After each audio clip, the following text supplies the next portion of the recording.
Welcome to a podcast brought to you by the American Academy of Orthopedic Manual Physical Therapists. Our academy is a national organization committed to excellence in orthopedic manual physical therapy practice, education, and research, and we're here to explore a wide range of topics with you through interviews with content experts.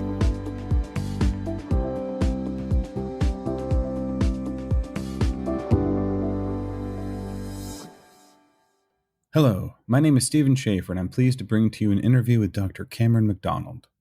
Dr. MacDonald has practiced clinically for 25 years as a physical therapist. During that time, he has obtained board certification in both geriatrics and orthopedics, as well as fellowship training in orthopedic manual physical therapy. Dr. MacDonald also obtained a doctoral degree from Regis University, is currently working on a PhD, and has been published in various peer-reviewed journals. As if that were not enough, he is an associate professor and researcher, as well as both the director of the Regis University Fellowship in Orthopedic Manual Physical Therapy and the current president of the Colorado chapter of the American Physical Therapy Association. We invited him to the show today to discuss a recent paper from the Journal of Manual and Manipulative Therapy. That paper was titled, "The Current Manipulation Debate: Historical Context to Address a Broken Narrative." Now, let's get to the interview. Dr. MacDonald, welcome to the podcast. How are you doing today? Steve, I'm doing very well, obviously considering the whole circumstances for society right now, but I appreciate the time, and Cameron is certainly fine as we go forward in the interview. Excellent. Well, we are excited to have you here today. We actually tried to do this interview a little while back, and we had some technical difficulties, so let's hope that take two works better than that. Well, yes, computer viruses in our past and human viruses now, so we'll see. Wishing us good speed. Excellent. So if we're going to understand the present, and that's what we're going to talk about in terms of manipulation, then we need to understand the past. So my first question for you, and I ask this half jokingly, of course, is which profession was the first to use manipulation? Well, since you used the word profession, I would probably need to consider what was classed as a profession. Now, medical providers for about 5,000 years, as far as we know, have used manipulation. Medical physician type providers, ancient Greece, ancient Rome, were using and writing textbooks in information with regards to manipulation. In the modern professions, chiropractic, osteopathy, physiotherapy, and manual medicine within physician practice all pretty much borrowed manipulation from a group of lay individuals, semi-professional, we would call bone setters, from the 16th, 17th, and 18th centuries. The first modern profession of that group to truly utilize manipulation and term it as manipulation would be mechanotherapists in Europe, out of which was derived early gymnastics into physiotherapy, and those individuals then in the United States led on into osteopathy and then chiropractic. That's about as quick an overview as I could give.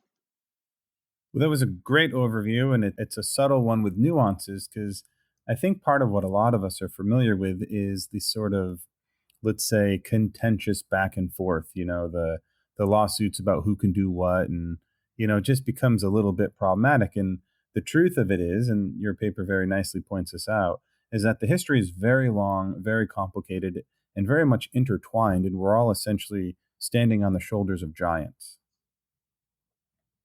Very true, but those giants in many ways don't have names. We love to give the giants names. It's interesting, like in the osteopathic profession, it's Andrew Taylor Still. In the chiropractic profession, it's Daniel David Palmer. In orthopedic medicine, manual medicine, maybe it's James Syriacs. Who is it in physical therapy? There is no name. And that to me was an interesting consideration. And that allowed others, in essence, to maybe present that we'd borrowed from the other professions who had what they would term in their own vernacular, sometimes a godhead or a founding individual thinker. But when you go back and look at the writings of Still and Palmer and Syriacs in different ways, those James Syriacs to some extent did represent that he'd sort of developed his own approach. The others, Daniel David, Andrew Taylor Still, spoke openly and wrote how they'd borrowed from lay people, borrowed from traditional bone setters, borrowed from traditional healers, and they just applied a different theory to age-old types of hands-on techniques.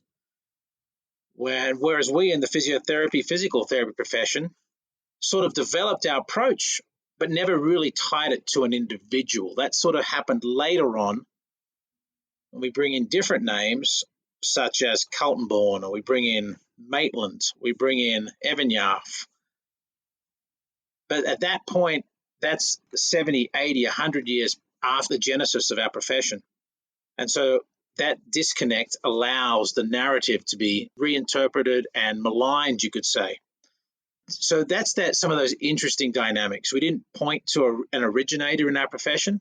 We, to some extent, respected that it came from many places, but other professions were able to sometimes win the argument because they had an originator. They had coin a phrase, a subject zero to utilize in the discussions of who came first. So is that what you think is currently broken about the current manipulation narrative for physical therapists? Yes, in many ways, we have a very short view. And it is that the physical, I'll just use the term physiotherapist, narrative internationally is maybe a little cleaner than what it is in the United States nationally for physical therapists. There is an aspect to the history of manipulative use in physical therapy practice in the United States that seems to start in the 1950s and 1960s, where the originators of the profession in this country are somewhat well known and identified, but not the craft that they originally had. Mary McMillan, founder of the Women's Physiotherapy Association, which quickly became the American Physical Therapy Association over a couple years, was trained St Thomas's Hospital, Liverpool, England, and those who educated her were mechanotherapists who used manipulative interventions as part of her education. And that was brought over originally, it was in her original writings, that we should utilize hands-on manipulative specific interventions as part of our component of patient management. But that rapidly went away in the way that physical therapy education was delivered in the United States. And so there was an almost purging from the profession of the use of our hands in some ways, especially at the joint level, but not maybe so much at the tissue level. And like a vacuum developed in the United States for the use of manipulative type of interventions, even though in the rest of the world, they were being utilized by physiotherapists who were continuing with the traditions and the practices of those forebears from Northern Europe and other areas in the use of hands-on treatment without the disruption that occurred in the United States. And so the fracturing of the understanding of how our profession came about allows for a lot of misinterpretation of, do we have a historical utilization and a historical precedent in using manipulative interventions in our practice in the United States? I would imagine that it's some of that interesting history that led to the fact that in the modern day United States, especially, we have certain restrictions that are often placed on physical therapists. Can you speak to what those restrictions are when it comes to a physical therapist and the performance of manipulation? Yes, and they're slowly going away, but they were considerable in the 1980s and 90s. And even before that, what still exists in some states, such as Washington, there's still some, let's say, laborious standards and requirements to meet to use manipulative interventions. In a few states, there's the requirement to have the doctoral degree versus an entry-level degree in physical therapy practice. That just got changed in North Carolina. There's some needs for referral from a physician, such as North Carolina as well, which has just been moved back. There is language in California tied to a very old Attorney General's opinion on manipulation with regards to manipulating an infant child in the womb. So therefore we don't do that, so we can't use manipulation. But what this speaks to is that we allowed our profession to be defined by the American Medical Association from a approximately in the 1940s through to about 1983 in the United States. And that was heavily dominated by a physiatry approach to physical medicine and rehabilitation. And we became partitioned within those parameters, and manipulation wasn't in that partition. One of the real nuances of this historical knowledge is knowing that until the Code of Ethics was derived for the Physical Therapist Practice Association in 1934-35, all physical therapy services were provided direct access without restriction. But when the Code of Ethics was promulgated at a time of the Great Depression, the individuals leading our profession at that time voluntarily placed themselves under the authority of physician referral to be able to maintain independent practices in the community. It was a trade-off. But what happened with that was our profession, which was still relatively young but was autonomous, came under regulatory scrutiny and authority by the American Medical Association, by the Physiatry Association, and it changed our practice because it changed our educational standards. And manipulation sort of walked out of the profession in the United States. And the final piece of interest to that is that the Physiatry Association used to be the American Medical Association Physiotherapy Special Interest Group. But the type of physiotherapy being provided was much more modalities-based, passive interventions, didn't have a higher level load demand exercises, didn't have manipulative interventions. And so that's also why we have physical therapy and not physiotherapy in the United States, because our early progenitors wanted to be recognized as being different than the physiotherapy being provided in the physician setting. The irony of that is that eventually took over how we approached our practice, and then physical therapy ended up being similar to the physiotherapy under the physicians earlier on in the 20s and 30s.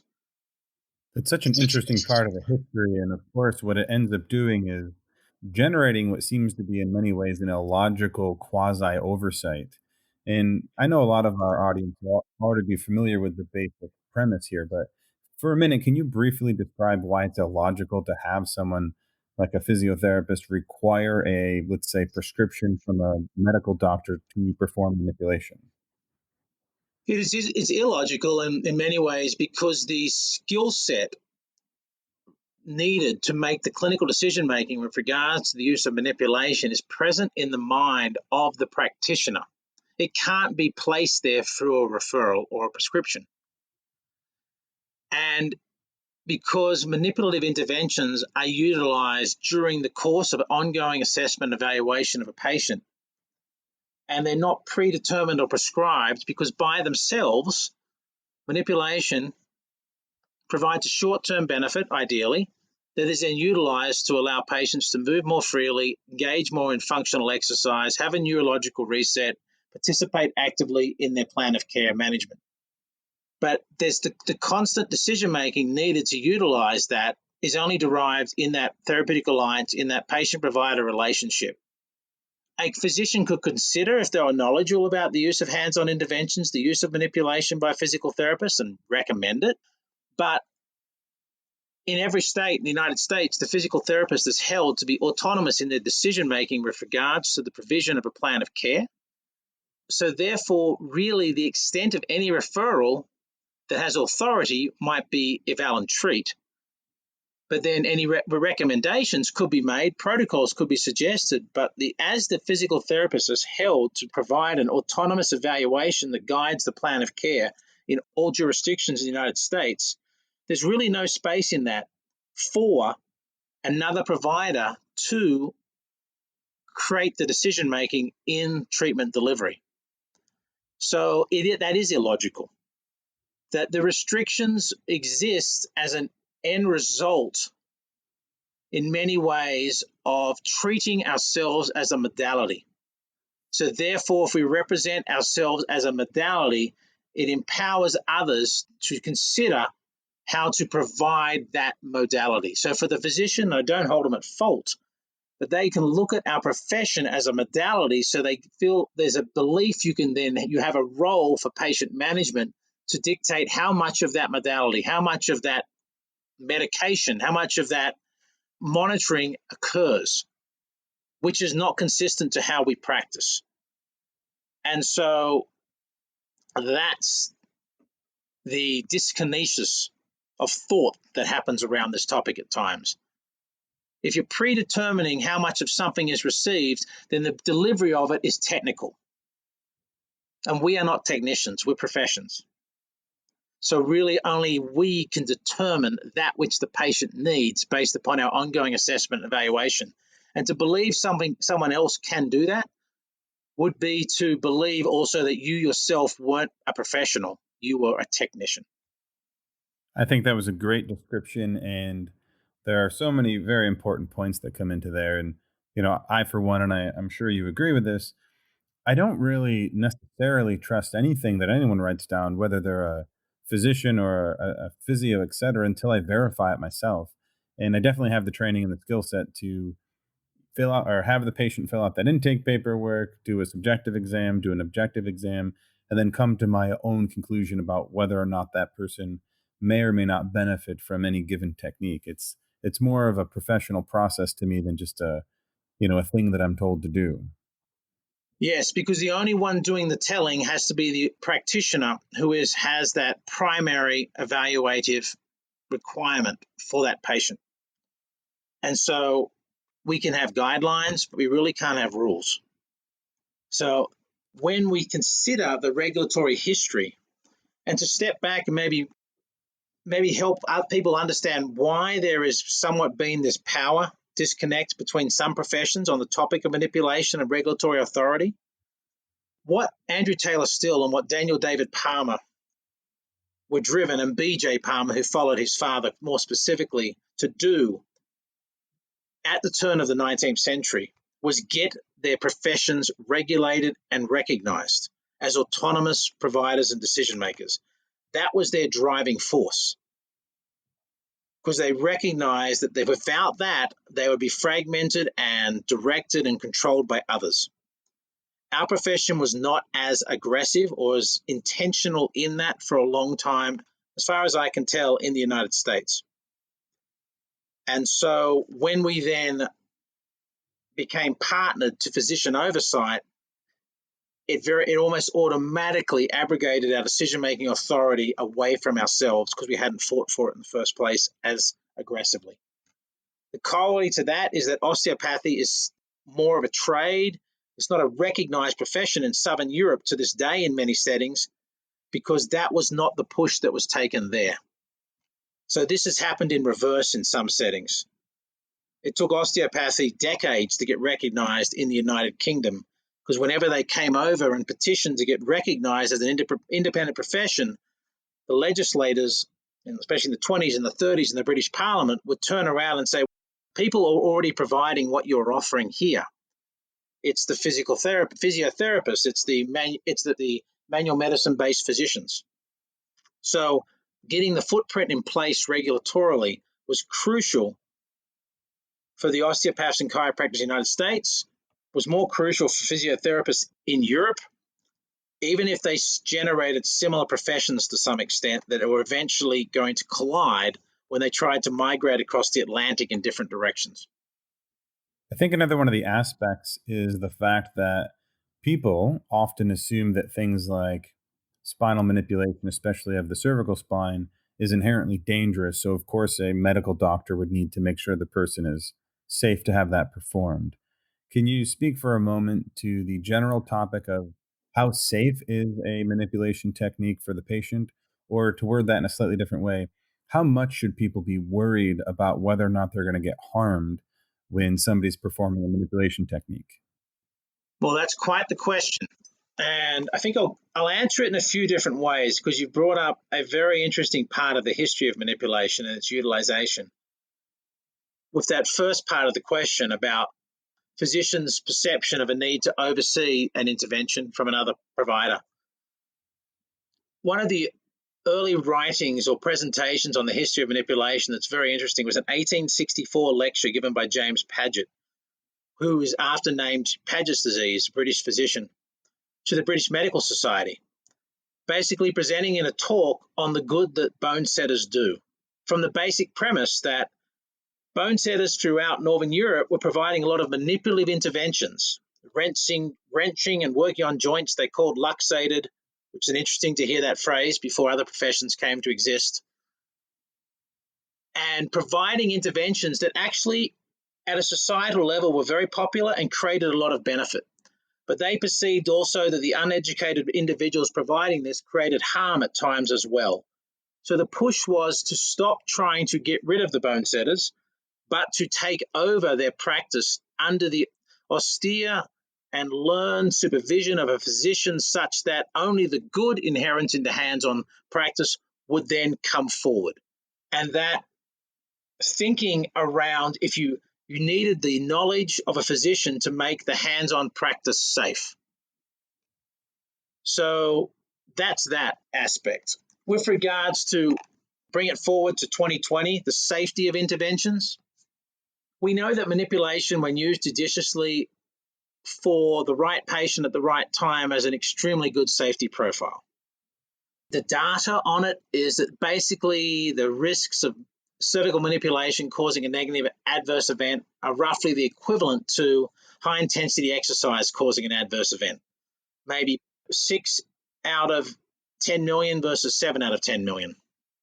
We also know that the best indicators of someone who has a potential for risk with cervical manipulation is someone who has a history of hypertension, cardiovascular disease, previous cardiovascular compromise, and is basically telling you they're having a headache or a pain presentation that is very unusual, severe, and not consistent with prior presentations of just cervical spine pain.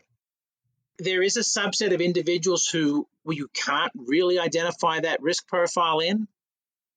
We don't know quite how small that is, but the practitioner who engages to a patient, who asks a reasonable question, who looks at a vascular screening history, who uses prepositional assessment just as part of ongoing hands-on delivery is extremely safe compared to the individual who might have some chronic neck pain who walks up and receives a pharmacological product that involves known irritants to the gastrointestinal tract, which can cause internal bleeding and hospitalizations, which occur in the tens to hundreds of thousands of Americans every year in the United States, versus the adverse events of manipulation. So there's always going to be the cavalier, high-velocity, end rotational, unnecessary interventions that can be used in very small subsets of presentations in practitioners, but it doesn't speak to a generalizable harm within at least, I wouldn't say our profession, but I'd say any professional who's using manipulation who is engaging in individualized patient assessment. I'd say that the dangers and the harms exist when manipulation is being used where there really isn't a patient presentation that suggests that it would be efficacious. It's more theoretically framed around affecting multiple body systems and organs, or might be more of a routine utilization of manipulation in the same format for every patient who comes in. So as long as clinical decision-making is present that's tied to a patient need with reasonable screening, extremely safe in our hands. And of course, I couldn't agree more. That's very consistent with, my knowledge and reading of the literature. One of the things that always comes to mind when I have this conversation with people is what I like to call, quote unquote, Hollywood syndrome. And that is, a lot of my patients have a preconceived notion that you twist the head really quickly, maybe like you've seen Arnold Schwarzenegger do in a movie 1,000 times, and then the person's going to instantly die. And I often have to talk people emotionally and psychologically down off that ledge because they're literally afraid of the technique because they're comparing what they know in terms of Hollywood as opposed to listening to what the actual evidence says about the safety level of these techniques. Yes, and because it makes quick press, that which is dramatic, which is emotive, will be read and looked at by many people. The expectations effects abound there. I think when you said Schwarzenegger, I thought you were going to sort of maybe talk to Bruce Lee and some of the martial arts movies, which also show similar effects. That aspect of what you call the Hollywood syndrome talks to me about expectations. So we need to be doing a good job with patients in educating them that when we're using manipulation, as we have for a long time, it's just a component of ongoing patient management. It's not a standalone singular event that should be considered in total isolation to everything else. Because ideally, as practitioners, our decision to manipulate is really driven by our hands-on ongoing assessment of a patient, and is then not a predetermined, I'm going to use a high velocity thrust technique. It's more, I'm going to assess how you move. I'm going to look at your joint presentation within your overall context. In an ongoing conversation, we may choose to use manipulative interventions as for you, the individual. And then those techniques are not exciting to see. They're not YouTube videos that get posted. That can be the problem too, that we get into a, hey, look what I can do type approach versus let's see what a reasoned approach is for an individual person. And as we're talking historically, if you go back in the literature, what you'll see written, though, is, and it talks to this, is that before we had Hollywood, we had the weekly tabloids, we had the weekly press, we had the Bristol News, we had the daily newsletter of the medical associations, where they would take the most exciting, the most interesting, the most unusual, and put it out there for the publication. This is not a new dynamic of just, this is not driven just because Twitter got invented. This was happening. There's written articles from the 1700s that talk about the unfortunate incident of the barber of the high velocity rotational dissection of an artery. That which is associated to poor outcomes, death, gets published.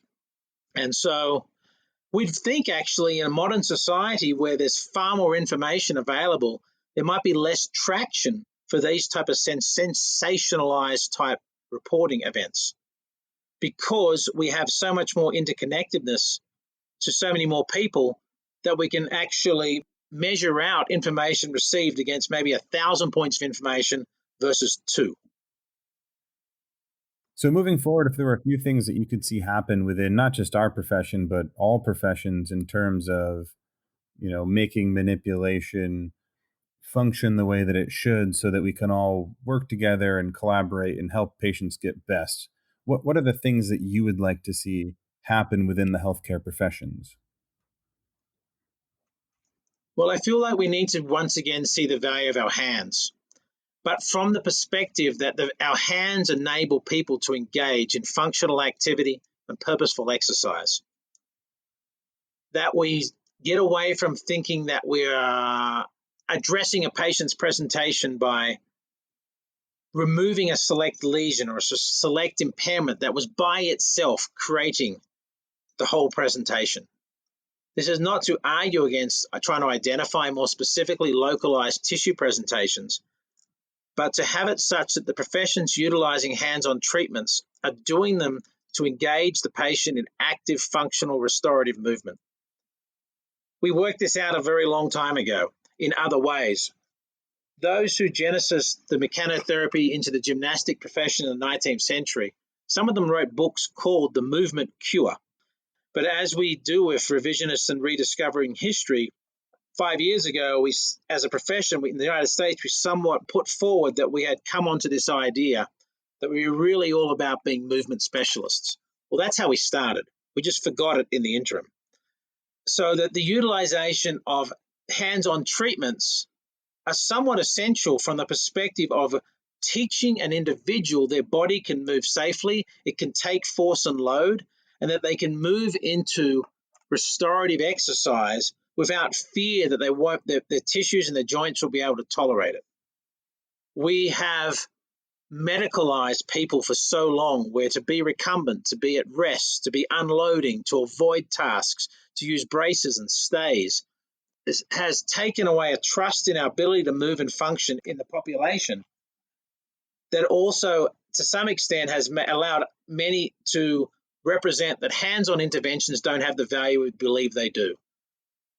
It was hands-on interventions and guiding people through movement, guiding people through specific exercise, using our hands to restore joint and functionality, using our hands on soft tissues that created the value of our profession in the first place.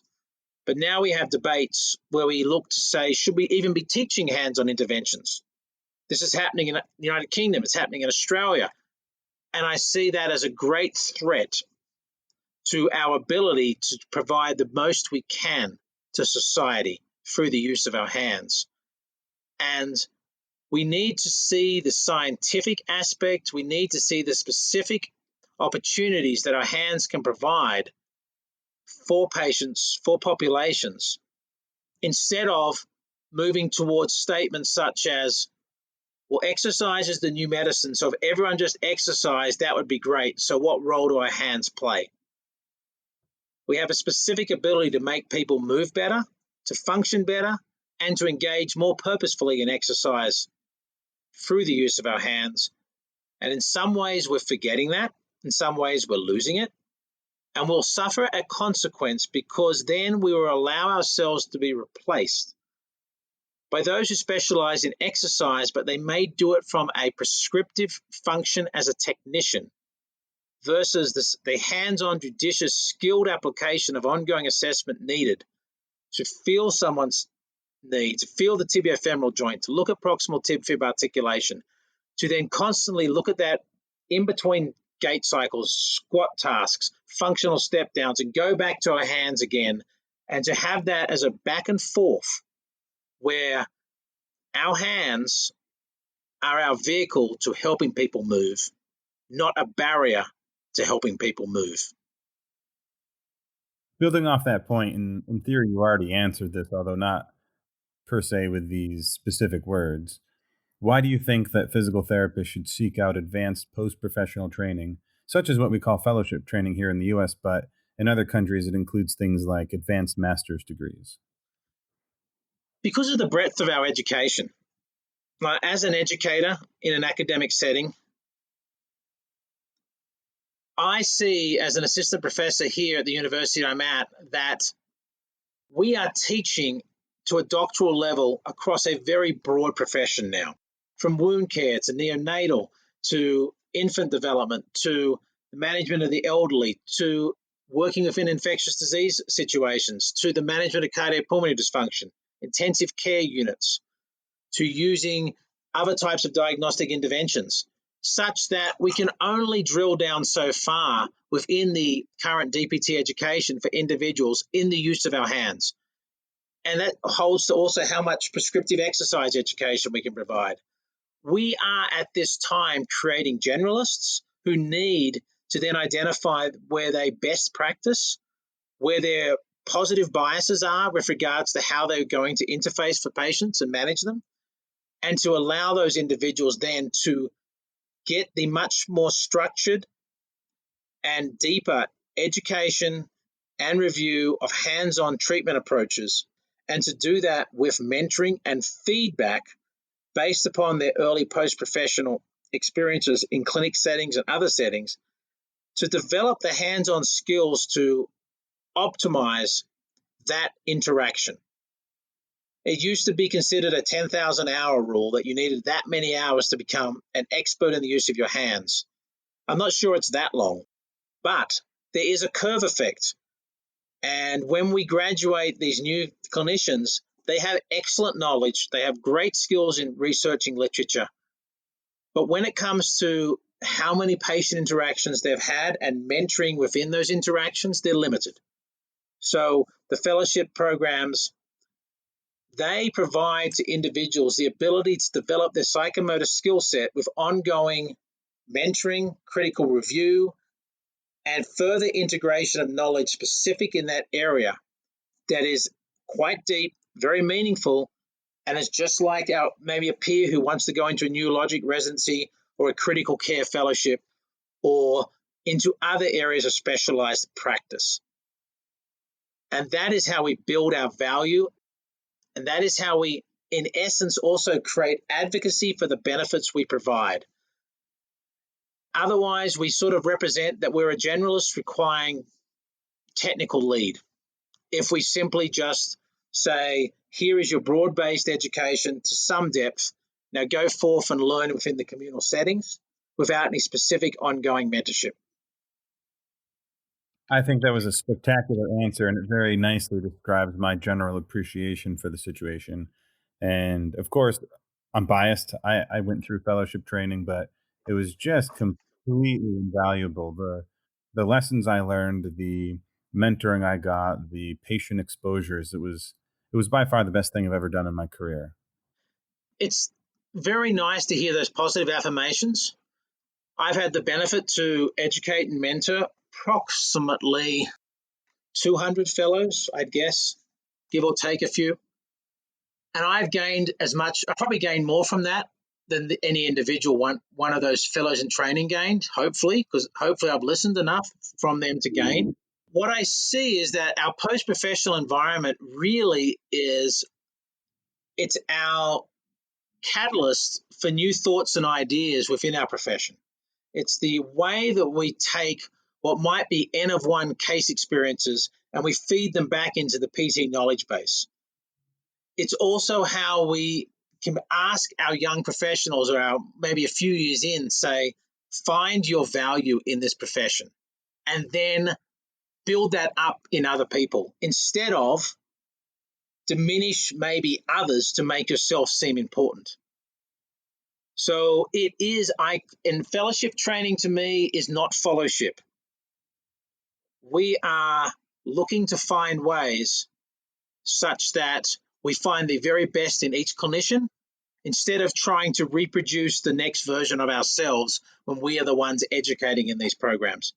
That way we lift the whole versus diminish some.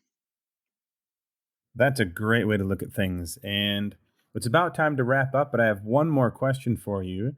And that is, do you have any other projects currently in the works that we can look forward to hearing about in the future? Well, there's more work ongoing in the historical realm. I do have work in other areas too, but to talk to the historical realm, work is looking at that foundation for the profession in the United States in the 1850 to 1950 window potentially. To look at that also, to look at how we, in essence, through our hands-on approach, embrace a movement approach around the 19th century, which has the very particular interest of, at that time, combating an opioid epidemic that was occurring at the same level as the current opioid epidemic. It was the failure of modern medicine, as we'll call it, in the 1860s that led to the development in the United States of an osteopathic approach in many ways, and the rapid growth of mechanotherapy or mesmer-type approaches. And in Europe, it was the stimulus that allowed the medical gymnastics, movement-type approaches to grow there. We have a similar need right now, that we have an opioid crisis is occurring right now. And one of the solutions to them is the conservative, hands-on, skilled interventions that can be provided by physical therapists to give people the confidence and trust in their bodies to absorb force, to move, to that some aspects of pain is normal in his life, and to not have such a high pharmacological demand requested and placed upon these individuals. So there's some of the areas that we're looking.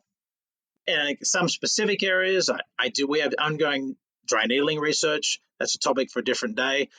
We have looking at research interventions through the distal upper extremity.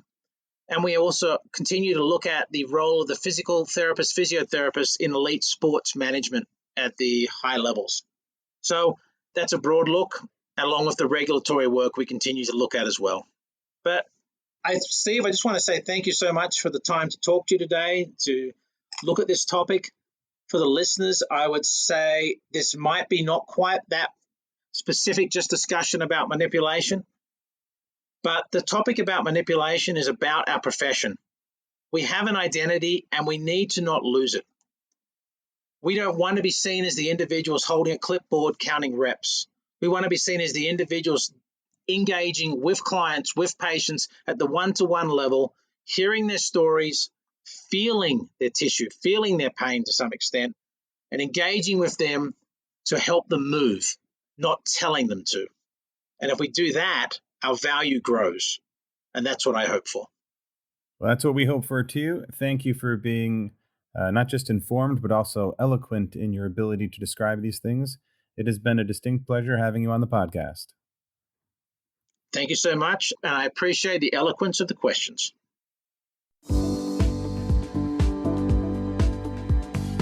This has been a production of the American Academy of Orthopedic Manual Physical Therapists. You can learn more about the Academy by visiting our website at aaompt.org. You can also find us on Facebook, Twitter, and Instagram by searching for our acronym AAOMPT. The views and opinions expressed on the AOMPT podcast are those of the interviewers and interviewees and do not represent the official position of AOMPT. The information presented should not be used as personal healthcare or clinical practice advice. If you need to find an expert orthopedic physical therapist near you, then check out the Find a Fellow feature under the Public Resources tab at www.aaompt.org, which you can find in the show notes.